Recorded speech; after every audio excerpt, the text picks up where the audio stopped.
L'installation d'un CMS, autrement appelé module en un clic chez OVH Cloud, se fait depuis l'espace client. Rendez-vous donc dans la section Web Cloud, sélectionnez l'hébergement sur lequel vous souhaitez installer le CMS, puis cliquez sur ce bouton. Sélectionnez le CMS de votre choix, dans mon cas ce sera WordPress, renseignez le nom de domaine auquel vous souhaitez associer ce CMS, puis validez. Le module s'installe. Vous allez alors recevoir un mail dans lequel se trouvent différents liens, dont celui qui mène à l'interface de gestion de WordPress. Lorsque je clique, j'arrive sur une page qui m'invite à renseigner un identifiant ainsi qu'un mot de passe. Ces deux informations se trouvent dans le mail que vous venez de recevoir. À partir de ce moment, vous allez pouvoir commencer à paramétrer votre site. Choisissez d'abord une charte graphique dans la section Apparence. De nombreux choix de thèmes s'offrent à vous, gratuits ou payants. Filtrez selon la popularité et les fonctionnalités du thème pour trouver celui qui conviendra le mieux à votre site internet. Sélectionnez donc le thème de votre choix, installez-le, puis activez-le. L'utilisation d'un thème vous permet de personnaliser votre site et peut ajouter des options à la console d'administration de WordPress propre au thème. Maintenant, place au contenu. Rendez-vous dans Réglages, puis cliquez sur Général. Ici, vous allez pouvoir renseigner le titre et le slogan de votre site. C'est ce qui va apparaître dans la barre d'adresse du navigateur lorsque l'on sera sur votre site. L'utilisation basique de WordPress est la diffusion d'articles de blog.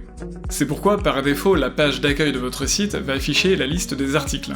Si cette utilisation vous convient, c'est parfait. Vous pouvez d'ores et déjà commencer à rédiger vos articles. Ces derniers s'afficheront donc dès l'apparition, dès l'ouverture de votre site internet. Mais je vais vous montrer comment réaliser une page d'accueil fixe qui va pouvoir ensuite rediriger vers les autres pages de votre site internet, dont la page des articles. Rendez-vous donc sur Page, puis cliquez sur Ajouter une page. Les pages sont statiques, à la différence des articles qui ont une notion de temporalité. Saisissez le titre qui apparaîtra en toute première page de votre site et écrivez le contenu. Pour ma part, j'utilise pour l'exemple du texte généré automatiquement. Vous pouvez mettre en forme les différents blocs de votre page en utilisant les outils disponibles depuis l'éditeur WordPress. Par exemple, en appuyant sur la touche / de votre clavier, vous accédez à un raccourci vous permettant d'intégrer des modules, structurant ainsi votre page d'accueil à votre image. Une fois réalisée, publiez cette page. Maintenant, nous allons configurer WordPress afin qu'il utilise cette page comme page d'accueil du site internet. Cliquez sur Réglages, puis Lecture. Ici, sélectionnez une page statique, puis choisissez la page que vous venez de créer. Dorénavant, votre site aura une page d'accueil. Comme je l'ai dit précédemment, les pages sont statiques. Il est donc possible de créer plusieurs pages qui seront accessibles par le biais d'un menu.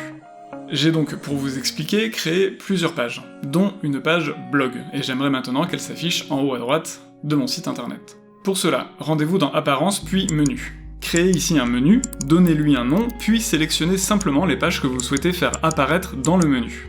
Enregistrez, rafraîchissez la page de votre site, et à partir de là, vous allez pouvoir constater que les pages choisies s'affichent en haut à droite. Dans le menu, il est possible de faire apparaître des liens personnalisés pour renvoyer vers d'autres sites internet par exemple. Il est possible de faire apparaître des articles de blog. Il est possible de créer des sous-menus. Bref, n'hésitez pas à tester les choses qui correspondront à vos besoins. Lorsque je clique sur la page blog, je constate que, pour le moment, elle ne renvoie vers rien du tout.